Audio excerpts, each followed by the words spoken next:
നമസ്കാരം. കേരള രാഷ്ട്രീയത്തിലെ ഉഗ്രപ്രതാപിയായിരുന്ന പട്ടം താണുപിള്ള കോൺഗ്രസുമായി വിട പറഞ്ഞ് PSP ആയി. 1960 കോൺഗ്രസും മുസ്ലിം ലീഗും PSPയും ചേർന്ന മുക്കൂട്ട് മുന്നണിക്ക് ഭൂരിപക്ഷം കിട്ടിയപ്പോൾ പട്ടം മുഖ്യമന്ത്രിയായതും PSPയുടെ നേതാവ് എന്ന നിലയിലായിരുന്നു. പട്ടം ജീവിച്ചിരിക്കെ തന്നെ സ്വന്തം പാർട്ടിയുടെ വളർച്ച പടവലങ്ങ പോലെ താഴോട്ടായിരുന്നു. ഭിന്നിച്ചും ക്ഷയിച്ചും നാമാവശേഷമായതോടെ പ്രജാ സോഷ്യലിസ്റ്റ് പാർട്ടി എന്ന PSPക്ക് എതിരാളികൾ ഒരു പേരിട്ടു: പട്ടവും സ്വൽപ്പം പിള്ളേരും. അബ്ദുൽ നാസർ മദനി ഉണ്ടാക്കിയ പീപ്പിൾസ് ഡെമോക്രാറ്റിക് പാർട്ടി എന്ന PDPക്ക് CPIM സംസ്ഥാന സെക്രട്ടറി MV ഗോവിന്ദൻ പീഡിപ്പിക്കപ്പെട്ടവരുടെ പാർട്ടി എന്നൊരു പുതിയ പൂർണ്ണരൂപം നൽകിയത് കേട്ടപ്പോഴാണ് ഈ വഴിക്ക് ചില ചരിത്ര അന്വേഷണ പരീക്ഷണങ്ങൾ നടത്തിയത്. 80കളിൽ NSSന്റെ രാഷ്ട്രീയ പ്രസ്ഥാനമായ NDP എന്ന നാഷണൽ ഡെമോക്രാറ്റിക് പാർട്ടി ഉണ്ടായപ്പോൾ നമ്പാടൻ മാഷ് അതിനിട്ട പേര് നായരെ ദ്രോഹിക്കുന്ന പാർട്ടി എന്നായിരുന്നു. CPMനോട് പടവെട്ടിയ MV Raghavan communist Marxist party എന്ന CMB ഉണ്ടാക്കിയപ്പോൾ അതിൻ്റെ ജാതകം എഴുതിയ രാഷ്ട്രീയ ജ്യോത്സ്യന്മാർ അന്നു തന്നെ CMBക്ക് പുതിയ പേര് മെനഞ്ഞു. ഒന്നല്ല, 2 പൂർണ്ണരൂപങ്ങൾ: കോൺഗ്രസ് മച്ചമ്പി പാർട്ടി എന്നും കമ്മ്യൂണിസ്റ്റ് മിണ്ടാപ്രാണി എന്നും.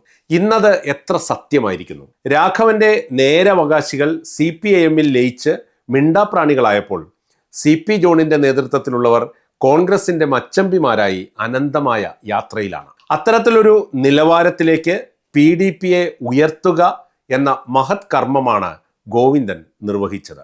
70കളിൽ നിയമസഭയിൽ ഉണ്ടായിരുന്ന RSP അംഗം TA പരമൻ പറഞ്ഞ ഒരു താരതമ്യമുണ്ട്: മാർക്സിസ്റ്റ് പാർട്ടി കുന്തി ദേവിയെ പോലെയാണ്. സൂര്യഭഗവാനിൽ നിന്നായാലും വായു ഭഗവാനിൽ നിന്നായാലും മറ്റാരിൽ നിന്നായാലും ഗർഭം ധരിച്ച് പ്രസവിച്ചു കഴിഞ്ഞാൽ കുന്തി ദേവിയുടെ കന്യകാത്വം പുനഃസമാഗമിക്കും എന്നാണ് പറയുന്നത്.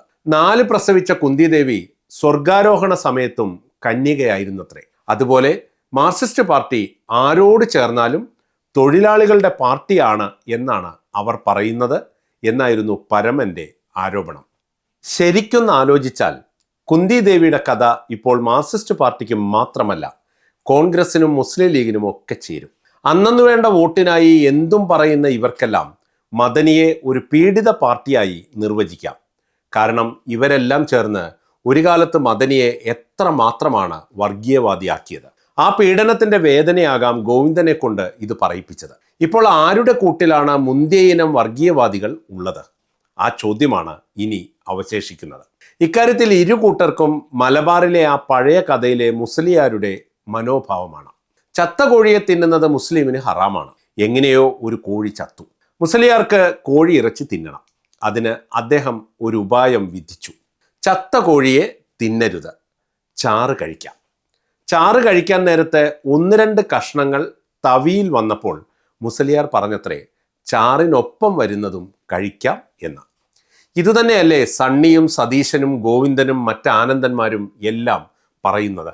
ഇത്തരം നേതാക്കളെല്ലാം ഒരു കാര്യം മനസ്സിലാക്കിയാൽ കൊള്ളാം: പണ്ടത്തെ പോലെ ഇതൊന്നും കൊണ്ട് വോട്ടർമാരുടെ കണ്ണിൽ പൊടിയിടാൻ ആവില്ല.